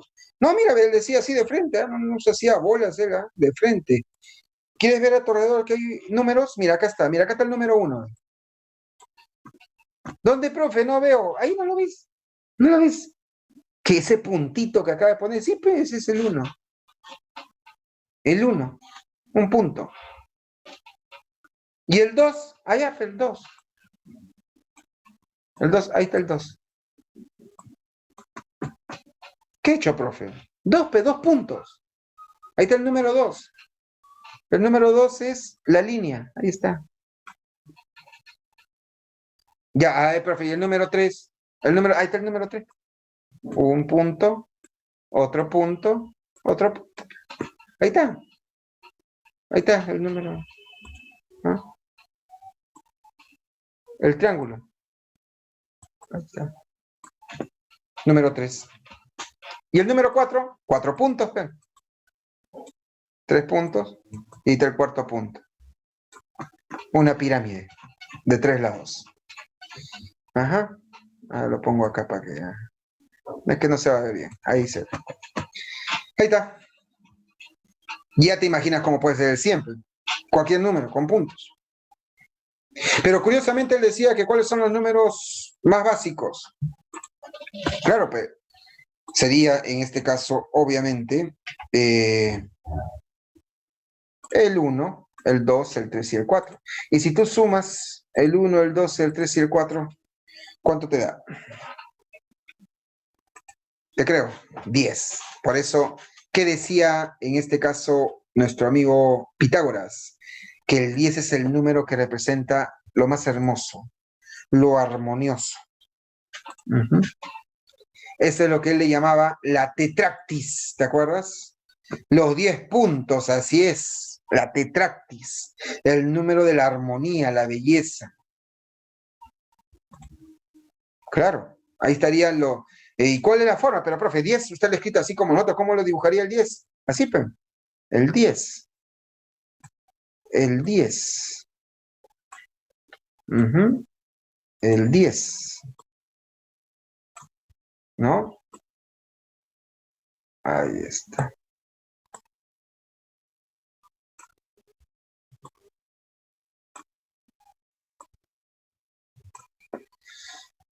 Ajá, ¿cuántos puntos hay ahí?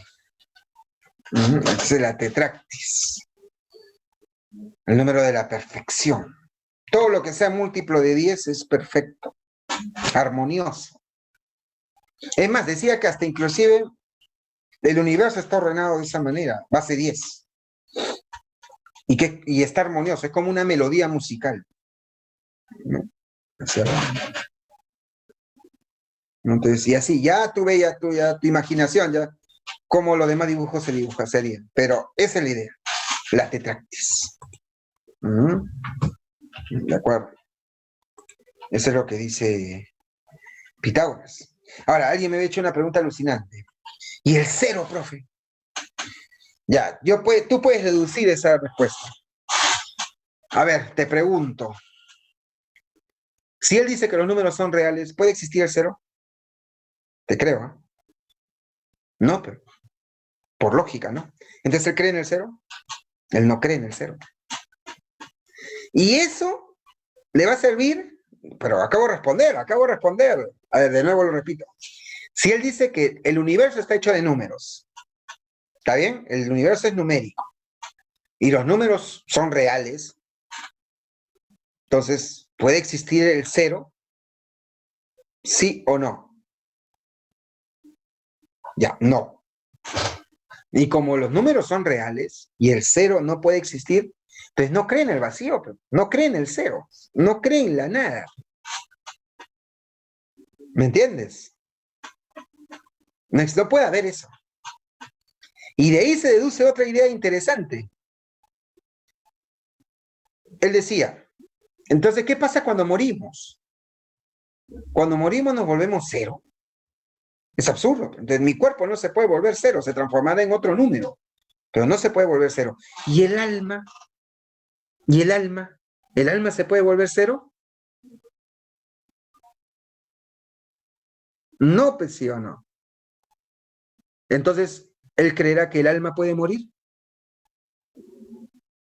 Ah, entonces él va a plantear que el alma es inmortal. Mira qué alucinante, ¿verdad?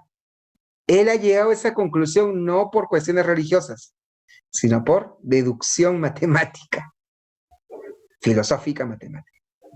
Mira, así hablaba Pitágoras. Y por eso le decía que cuando nosotros morimos, nuestro alma se debe ir a otro cuerpo. Eso es lo que a alguien le llamaría reencarnación, que podría ser, pero la palabra reencarnación está muy vinculada a temas religiosos. Es preferible utilizar la palabra que él mismo usaba, ¿no? La metempsicosis. ¿Qué significa la metempsicosis? La transmigración de las almas, ¿no? Que tu alma, cuando tu cuerpo muere, se va a otro cuerpo, ¿no? Es lo que él dice. ¿Estamos bien hasta ahí o no? Y claro, pues ahí estamos encontrando que lo que ya me habían preguntado sobre los mitos órficos es un antecedente, pues, de esto que estamos hablando, ¿no? Se confirma lo que habíamos dicho, que algunas cuestiones religiosas se mantienen en filósofos, pero le dan otra explicación ya a ellos, ¿no? Está bien, yo sí. Chévere. Sí. Ahora alguien me está haciendo una pregunta, no le voy a hacer Roche. Creo que me está troleando, creo que me quiere vacilar. Pero no voy a decir tu nombre. Pero me están diciendo, profe, pero el 10 tiene 0. Pero cuidado porque me estás hablando del número 10, pero del 10 como nosotros le escribimos ahorita, pues, ¿no? Pero creo que ya te expliqué de que Pitágoras no utilizaba esas cifras, utilizaba los puntos, ¿no? Entonces, eso tenerlo presente. Bueno, ¿vamos bien entonces? ¿Se está entendiendo hasta aquí? Vamos. Ah, claro, gracias. Se me estaba pasando, Yasmín. Profe, ¿y el 1, ese punto, qué sería? Como el punto es el inicio de todo, entonces él decía que el 1 es Dios. Porque del punto surge todo. Sí, Yasmín también decía eso Pitágoras. Chévere, bacán. ¿Estamos bien entonces? ¿Se está entendiendo? Sí, Guarrapiero, ¿eh? Yo no tengo hijos. Chévere. Ya, chévere, bacán. ¿Se está entendiendo? Muy bien. Genial. Continuamos. Ahora, también había debate, ¿eh? También habían ideas muy contrarias, por cierto, ¿no? Por ejemplo, el pensamiento de Heráclito y el pensamiento de Parménides, ¿no? Son ideas muy contrarias, ¿no? Heráclito sabíamos que planteaba que el principio de todas las cosas es el fuego. ¿Pero en qué sentido? ¿Por qué dice que es el fuego? Lo que pasa es que él dice que todo es una lucha de contrarios, ¿no? Todo es una lucha de contrarios. ¿Qué significa lucha de contrarios? Que para él toda la realidad está en constante transformación y cambio. Todo está en constante lucha de opuestos. Si existe el bien, también el mal. Si existe la justicia, también hay injusticia. Todo está en contradicción, todo es una contradicción constante. A eso él le llama, y es bueno ponerlo acá, a eso él le llama el logos universal. Él dice que hay un logos, una ley universal en el universo, en el mundo, un logos, como te digo. ¿Y qué sería ese logos? La contradicción. Es una ley que todo está en constante cambio y transformación. Por eso él dice, nadie puede bañarse 2 veces en un mismo río, porque la realidad es como el río. Tú te crees bañar en el río, te sales de las aguas, las aguas ya se fueron. Cuando te vuelves a meter al río es otro río prácticamente. La vida es como el río. Otra metáfora es el fuego, porque el fuego siempre está en movimiento, nunca se queda quieto. Otra metáfora de que la vida es como el fuego. Otra metáfora, él decía que la vida es como una guerra constante, todo es guerra. Y la guerra es la madre de todas las cosas, decía él. ¿Qué quería decir? Que todo es conflicto. Que si todos esos ejemplos, fuego, río, todo eso son metáforas de un logos. El logos es la ley de la contradicción, que hace que todo esté cambiando constantemente y nada permanezca, ¿no? Así hablaba él, ¿no? Es que el movimiento en sí cambia. Piénsalo, yo sí. Yo sí me hace una buena pregunta, profe. Pero si Heráclito dice que todo cambia, pero el movimiento no tendría que cambiar, ¿no? O también el movimiento cambia. Pero si te das cuenta, movimiento significa eso, movimiento. Y el movimiento en sí mismo también cambia. El logos no es algo estático, es algo que está en constante cambio. Entonces todo cambia. La ley universal del cambio significa de que todo está en constante cambio. Pero entiendo por dónde va tu pregunta, pero no hay que confundirnos mucho. El logos significa cambio. Entonces decir el cambio cambia, bueno, por definición sí, ¿no? Todo está en constante cambio. A eso se refiere aquí. Ahora, Parménides es lo opuesto. Parménides dice que no, Lo verdaderamente real y esencial del mundo no cambia. El ser, la realidad, es uno, eterno, inmutable. El ser es y el no ser no es. ¿Qué quería decir con eso? Que siempre hay algo que permanece. Y ese algo que permanece es lo esencial. ¿De acuerdo? Y eso esencial, así es, Yasmín, justo que me mencionabas de Heráclito, ahí sí coincidiría Parménides, eso esencial es lo que gobierna todas las cosas. La diferencia está que Heráclito decía que eso esencial es cambio constante. En cambio, Parménides diría, no, hay algo que permanece. Tú ahorita, por ejemplo, ¿no? Yo veo que después del día viene la noche y después de la noche viene el día. Heráclito diría, ya ves, si ese es un ciclo eterno. Pero Parménides diría, claro, después del día viene la noche el día. Eso es lo aparente. Pero ¿qué es lo esencial? Que hay un ciclo. Eso esencial es lo que permanece. De lo real es lo que está inmutable, que no cambia. Tú cuando vas a un teatro, la escena 1, ves que la escenografía te dice que estás fuera de una cabaña. Cierran las cortinas, escena 2, y ahora ves que estás dentro de la cabaña, como con la escenografía. Aparentemente has cambiado, pero en verdad sigue siendo el mismo escenario. Entonces siempre hay algo que permanece. Porque si tú dijeras que todo, escucha Daniel, justo voy a responder lo que me dices, porque si tú dijeras que todo cambia, como dice Heráclito, nada existiría, porque así como existe puede ser que ya no exista. Y llegaríamos a la paradoja de que entonces nada existe en algún momento. Sería un absurdo. Tiene que haber algo que permanezca. Y eso que permanece es el ser, el mundo tal como es. El movimiento implica cambio y el cambio implica desaparición. Puede pasar eso. Mira, te lo explico de manera lógica. Te lo explico de manera lógica, porque veo que ahí están que se bloquean, lo cual me parece bueno, porque estabas bloqueándote del tema.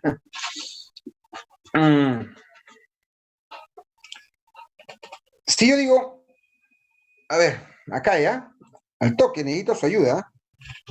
Vamos a suponer que 1 significa que existe y 0 significa que no existe, nada. ¿Está bien? Mira, ya, juega conmigo. Ahorita tú eres 1. ¿Estamos de acuerdo que ahorita eres 1 o no? Vamos, por favor. Quiero que me sigan el ejemplo. Estamos de acuerdo que tú eres ahorita 1, porque existes. Pero no me puedes negar que... Ya, pero en algún momento te puedes volver 0. ¿Estamos totalmente de acuerdo o no? En algún momento, tú, yo, todos nos vamos a volver 0. ¿Está bien? Ya. ¿Cuándo vamos Acá. a morir? Claro, obvio, vamos a hacer nada. Ya lo dejamos de existir. ¿Sí o no? Ahora, bajo esa lógica, tú también en algún momento determinado, en el pasado fuiste 0. Es obvio. Antes de que tú nazcas. ¿Está bien? Ahora, bajo esa lógica, tus papás fueron 1 cuando tú eras 0. Antes de conocerse, por ejemplo. Y si yo sigo esa cadena hacia adelante y hacia atrás, y así yo sigo avanzando, hacia adelante y hacia atrás, en algún momento por lógica, va a llegar un momento en donde todos seamos 0 en el futuro y todos hayamos sido 0 en un inicio. Por lógica. ¿Sí o no? Creo que estamos de acuerdo. Va a llegar un momento, que va a ser muy lejano seguro, pero por lógica, estadística, matemática, bajo ese criterio va a llegar un momento donde todos sean 0. Y va a llegar un momento antes donde todos serán 0. Por lógica. Desde ahí viene el problema. Si decimos que en un inicio solo hubo el 0, ¿cómo explicas que de la nada surja algo? Si la nada solo genera nada. Ese es el problema. Entonces, tendría que haber un 1. Pero Parménides, pero ¿ves? ¿De dónde sacas el 1? De tu imaginación. No es lógico. Entonces, lo que dice Parménides, por lo tanto, dice Parménides, no puede haber ese cambio. Porque el cambio implica esta posibilidad y sería un absurdo, ilógico. ¿Y cómo explicamos que estamos aquí? Por lógica, tiene que haber un uno, que sea necesario, que no cambie. Ya de ahí ya viene todo lo demás, ¿no? Entonces, ese uno sería la esencia, el ser, lo que permanece. Y los supuestos cambios y apariencias que ves solo es una ilusión, nada más, dice. Obviamente es una postura totalmente opuesta a lo que dice pues Heráclito, ¿no? Eso tenerlo presente,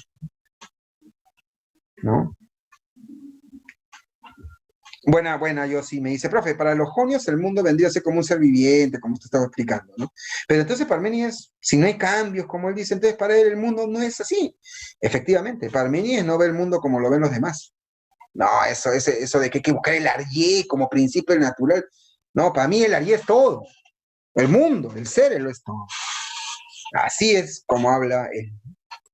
Uh-huh. Y también hubieron pluralistas, ¿ah? Eso es también lo interesante, ¿no? Empédocles, por ejemplo, decía que, ¿por qué debaten tanto? ¿Por qué no pensamos que más bien son varios los principios? Él decía que son 4, ¿no? Agua, fuego, aire y tierra, ¿no? Los 4 elementos. Pero los une el amor y los separa el odio. El amor sería la vida, el odio sería la muerte. Pero toda la realidad está en un constante juntar y separar. Amor y odio unen y desunen constantemente el agua, fuego, aire y tierra, las 4 raíces. Y ahí surge la vida, surge la muerte, y así es el universo. Alucinante. Anaxágoras, por ejemplo, decía que todo está hecho de una especie de semillas, ¿no? Semillas, homeomerías, ¿no? Ejemplo, me pide Ana sobre Empédocles, claro. Nosotros, Ana, nosotros. Un doctor te va a decir eso al toque. Cuando un cadáver, una persona fallece, se va a descomponer. No sé si se escuchó esa palabra, descomposición. ¿Qué significa descomponer? Que sus elementos se van a separar. Empédocles decía eso. Primero, el cadáver, persona que muere, se pone fría. Se fue el fuego. Luego, empieza a oler mal. Se está yendo el aire. Luego, el cadáver bota líquidos. Se está yendo el agua. Y luego, ¿qué queda? Tierra, polvo. Porque está muerto, se separó. Pero cuando estamos con vida ahorita, tenemos los 4 elementos juntos. Él decía, la fuerza que hace que estemos con vida es el amor, porque es unión de las 4 raíces. Y la fuerza que hace que se separen es la muerte, que es el odio. Ahí está, ¿ves? Ese es sana. Alucinante. El amor y el odio son las fuerzas de vida y de muerte, respectivamente. El amor hace que se unan las 4 raíces, como acabo de explicar, y el odio es la que hace que se separen. El amor sería lo que da vida y el odio es lo que da la muerte. Así es, Yossi. Ajá, ajá. Sí, es algo que curioso, ¿no? Hasta los médicos hablan, ¿no? Ahora, y como te decía, en el caso de Anaxágoras, las semillas, ¿no? Las semillas son las que originan de alguna manera, pues, todas las cosas. Todas las cosas están hechas de semillas, dice Anaxágoras, ¿no? Que también le llama homeomerías, ¿no? ¿De acuerdo? Regresa, Lucía, ya estás volando, ya te fuiste a otro lado, déjame traerte, a ver, ven, Lucía, listo, amárrate bien, te has salido volando, ya te fuiste por otro lado. ¿Ya regresaste a tierra? ¿Sí? ¿Estás de nuevo con nosotros, Lucía? Ya que te fuiste hasta Sócrates. Después vamos a hablar de eso. ¿Estamos bien? Ya, ahora sí, chévere, amárrate fuerte. Si no, te vas volando. Ya, chévere. Miren, de nuevo, sin querer, eso es lo que pasa. Estábamos hablando de Anaxágoras y se fueron a otro lado. Volvamos a Anaxágoras. Te estaba explicando que las cosas que hay en el mundo están hechas. Sí, pues, voy a explicarlo de nuevo, obviamente. Decía que todas las cosas que están en el mundo están hechas de semillas. ¿Cómo así, profe?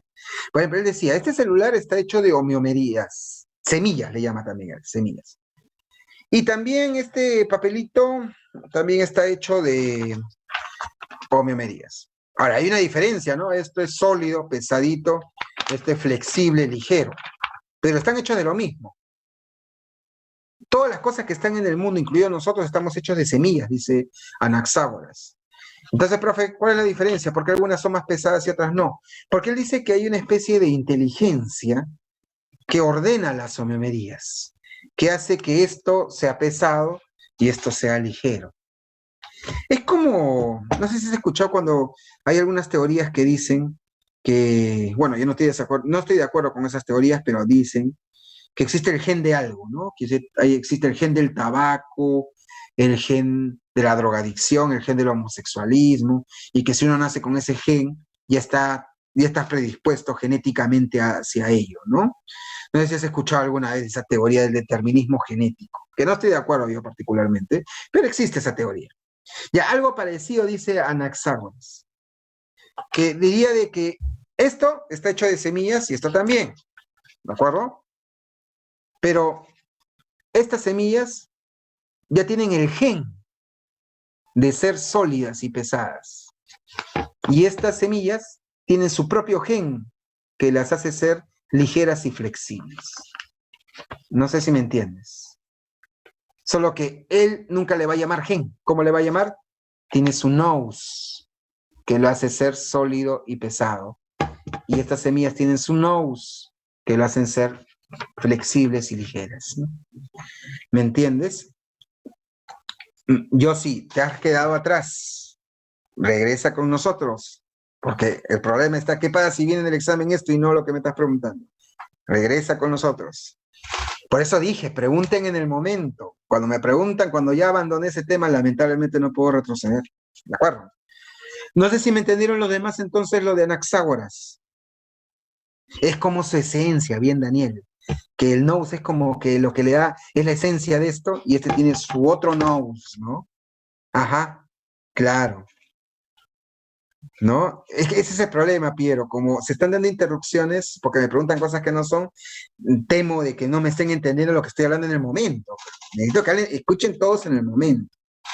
Vuelvo a repetir, Piero, con otro ejemplo, ¿te parece? Porque yo quiero que entiendan. No sé si ustedes han visto esta película de Transformers, creo que es la 3, donde los humanos descubren cómo manipular de lo que está hecho los Transformers. No sé si te acuerdas. Sí, la han visto, creo que es la 3, ¿no, Daniel? Ya, es algo así. Que sí, en la película se ve que de este material están hechos los Transformers, estos robots, ¿no? Y la computadora decidía si esto se transforma en una pistola. Yo escribo pistola, ¡pum! Pistola. Escribo peluche, ¡pum! Peluche. Y así, lo que yo quiera hacer en la computadora, ¡pum! Se transforma en eso, ¿sí o no? Ya, igualito dice Anaxágoras. Todas las cosas están hechas de lo mismo, del mismo material, semillas. Pero cada cosa ya está programada para hacer peluche o pistola. Solo que Anaxágoras no le va a decir programado, le va a decir nous. Cada uno tiene su nous, que lo hace ser así. ¿Me entiendes, Yossi? Ahora creo que está mejor, ¿no? Como me escribe muy bien Yamilé, cada cosa tiene su nous, cada cosa tiene su propia esencia. Algo así. ¿Qué tal, Piero? Sí, algo así como la matriz, ¿te acordaste? Sí, sí, sí. ¿Sí? ¿Se entendió, Piero? ¿Todos? Sí, chévere, bacán. ¿Ves? Hay que ir en el orden, chicos. Vamos en el orden, porque si no, se nos mezcla todo, ¿no? Ajá. Y Demócrito, que es el más alucinante, y me había preguntado desde que comenzó la clase a una persona y habrá dicho, profe, a mí sí me dejó en visto. No, acá vamos a ver a Demócrito, no me he olvidado. Porque Demócrito hablaba de los átomos, ¿no? Me parece que, no me acuerdo quién me comentó, que le dije que no quería utilizar ese término de átomo porque podría confundir, ¿no? Porque átomos más es con Demócrito. Demócrito es más el que plantea, vamos a decir así, estas ideas, ¿no? Los planteamientos acerca, pues, justamente de que todas las cosas están hechas de unas, vamos a decir así, sustancias, partículas muy pequeñas. Así es, Giancarlo, minúsculas. Tan pequeñas son que ya no las puedes seguir dividiendo. Por eso se llama átomo. A prefijo sin, tomo división, sin división. Son indivisibles. Tranquilo, Piero, tranquilo, tranquilo. Yo sé que ahí Piero me hace una buena pregunta, profe, pero ahí dice vacío, no entiendo. Ya, tranquilo, vamos a llegar a eso, Piero. Pero entiéndame primero la palabra átomo. Átomo significa algo indivisible, algo que no se puede dividir, ¿de acuerdo?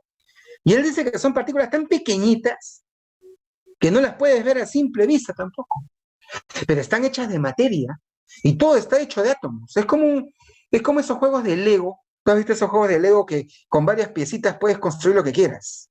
¿Sí o no? Milagros, de nuevo, ven para acá, ven. Te fuiste, te me estás escapando, mira, te fuiste volando ya. Listo, amárrate ahí a tu silla. ¿Ya regresaste con nosotros, Milagros? ¿Regresaste con nosotros? Sí, ya estás. Ya, te vas volando, vete por otro lado. Ya. Brenda también, ven para acá. Y se me están escapando, ¿ah? Se me están escapando todos. ¿Ah? Por favor, regresen, regresen. Amárrense a su silla que se van por otro lado. Brenda, ¿ya estás con nosotros también? ¿Sí? Sí, ve, Jeremy, ve por acá. Pucha, que voy a tener que amarrarlos a todos. ¿Están conmigo? ¿Están conmigo? Porque están que me preguntan cosas que... Ya, ahora sí, Brenda, ya está listo. Ok, Milagros también, ¿no? Milagros también con nosotros, ¿no? Ya, es que se me mandan por otro lado. Sí voy a responder, pero tranquilo, quiero que estén atentos a lo que hablo. Es algo así como que les estoy explicando la suma y de frente la gente me está diciendo, ¿cuánto es 3 por 3, profe? Tranquilos, tranquilos, ¿de acuerdo? Ya, volvemos.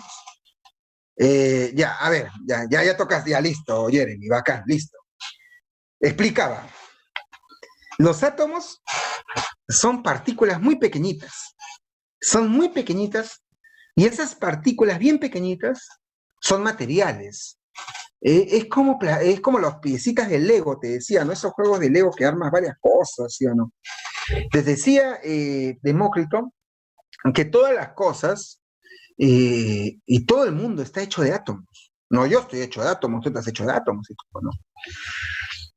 Y decía de que los átomos tienen movimiento propio, movimiento autónomo. Allá. Pero ahí surgió una contradicción. Atención, atención a los que me preguntaron por el vacío. Piero, atención. Si yo digo que todo está hecho de átomos, incluido el aire, porque el aire también estaría hecho de átomos, ¿sí o no? Y el mismo Demócrito, disculpa, dice de que los átomos tienen movimiento autónomo, se mueven libremente.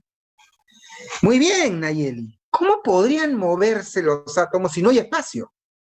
Porque si todo está hecho de átomos, incluido el aire, los átomos estarían apretaditos unos a otros y no habría movimiento. ¿De qué tiene que haber, por lógica, entre átomo y átomo para que puedan moverse libremente? Tiene que existir el vacío. El vacío permitiría el movimiento. Entonces, por lo tanto, para Demócrito, el vacío tiene que existir. Y con eso le da la contra a Parménides. Le da la contra, porque Parménides decía, el ser es, ¿te acuerdas? Y el no ser no es, la nada no existe, decía, ¿te acuerdas? Te lo expliqué. ¿Qué decía Demócrito? Mentira. La nada tiene que existir porque garantiza el movimiento de los átomos. Y ahí le daba la contra. Y claro, la suma de las partes del todo, claro, son los átomos, está bien. Pero ese todo convive en medio del vacío. Quiere decir, entre átomo y átomo tiene que haber vacío. ¿Me explico? Este lapicero está hecho de átomos, nadie lo niega. Pero para que pueda moverse estos átomos, tiene que haber vacío. Esa es la idea, ¿no? Y Piero me dice, ¿y si corto un lápiz o un lapicero a la mitad? Ya, separaste los átomos. Generaste vacío entre los dos. Si no hubiera vacío, tú no podrías cortar nada, porque por más que lo cortes, no podía entrar nada. No podría entrar nada. ¿No ves que no hay vacío? No sé si me explico, Piero. Todo estaría compacto. Esta sería la explicación, mira, qué alucinante, de, por ejemplo, Ant-Man, ¿no? El hombre hormiga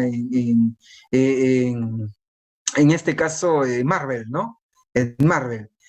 Tú te habrás preguntado alguna vez, ¿cómo es posible que si se hace ese chiquito, se pone más fuerte? Y tiene un sustento científico, aunque no lo creas. Porque si tú eres hincha de Marvel, sabes de que todos los componentes, todos los cuerpos, tienen vacío en su interior.